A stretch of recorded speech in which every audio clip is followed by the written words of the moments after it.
আজকে রান্নার রেসিপিটি হচ্ছে মসুর ডাল চিংড়ি মাছ দিয়ে চাল কুমড়ার তরকারি। এখানে আমি একটু মাঝারি সাইজের চাল কুমড়োকে অর্ধেক পরিমাণ কেটে ভালো করে ধুয়ে তারপর আমি সাইজ করে কেটে নিলাম। মাঝারি সাইজগুলো বেশি বড় হবে না বা ছোটও হবে না। দেখো আমি এগুলো একটি ঝুড়িতে নিয়ে নিলাম। এরপর আমি রান্নার জন্য এখানে ধনেপাতা কুচি, পেঁয়াজ কুচি এবং মরিচ ফালি করে কেটে নিলাম। ধনেপাতা কুচি এবং মরিচ আমি রান্নার শেষে দিয়ে দেবো। এখানে আমি অল্প পরিমাণে মসুর ডাল নিয়ে নিলাম এবং এখান থেকে কিছু পরিমাণ চিংড়ি মাছ আমি একটি বাটিতে তুলে নেব। পরিষ্কার পানি দিয়ে চিংড়ি মাছগুলো ভালো করে ধুয়ে নিতে হবে। এবার চুলায় একটি কড়াই নিয়ে নিলাম এবং ভালো করে গরম করে এখানে আমি পরিমাণ মতো সয়াবিন তেল নিয়ে নেব। রান্নার তেলটি ভালো করে আমরা গরম করে নিব। পরিমাণ মতো তেল দিয়ে সেখানে গরম করে নেব এবং পেঁয়াজ কুচিগুলি আমরা দিয়ে দিব এবং ভালো করে ভেজে নিতে হবে।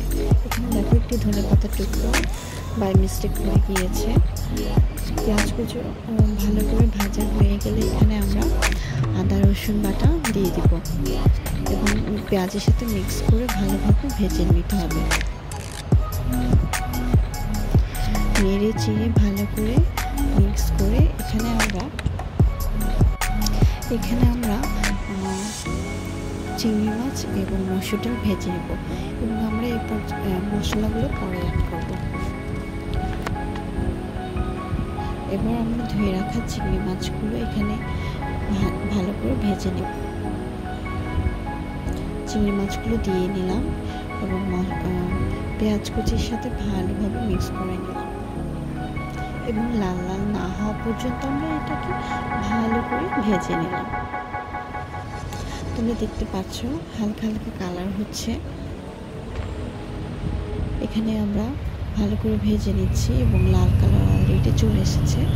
এখানে ধুয়ে রাখা মসুর ডালগুলো আমরা দিয়ে নিলাম,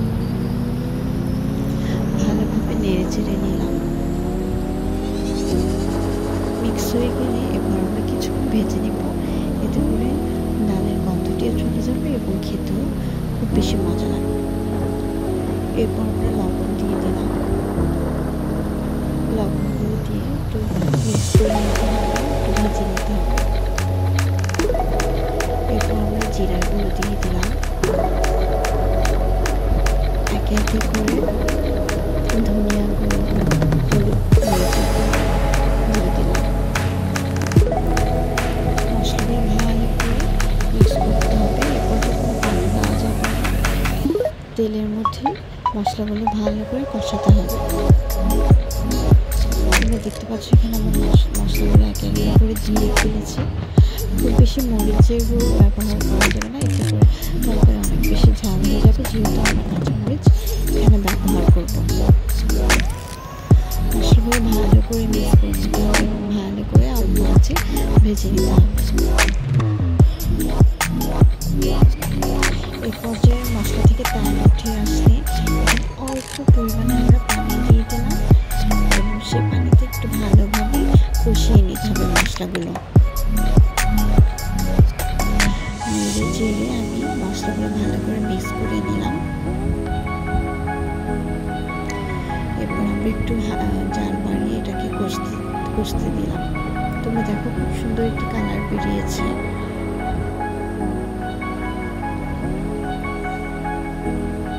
এরপর যে আর একটু নেড়ে দিলাম যেন মশলাগুলো গায়ে লেগে না যায়। চুলার আঁচ এই পর্যায়ে একটু কমিয়ে দিলাম এবং ভালোভাবে আবার নেড়ে চেড়ে দিলাম।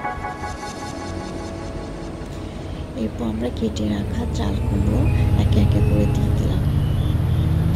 চাল কুমড়োগুলো এই পর্যায়ে ভালো করে মশলার সাথে মিক্স করে নিতে হবে।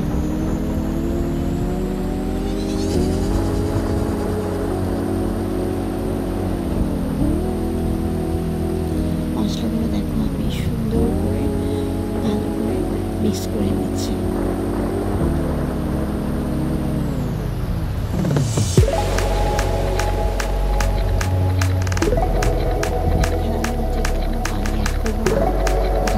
ঢাকনা দিয়ে কষতে হবে।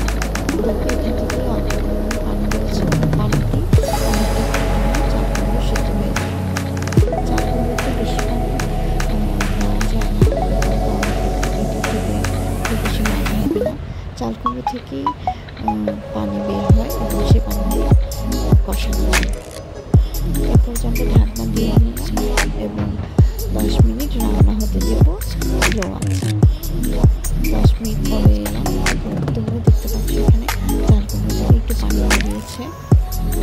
এরপর যে আবার পাল্টিয়ে নিলাম।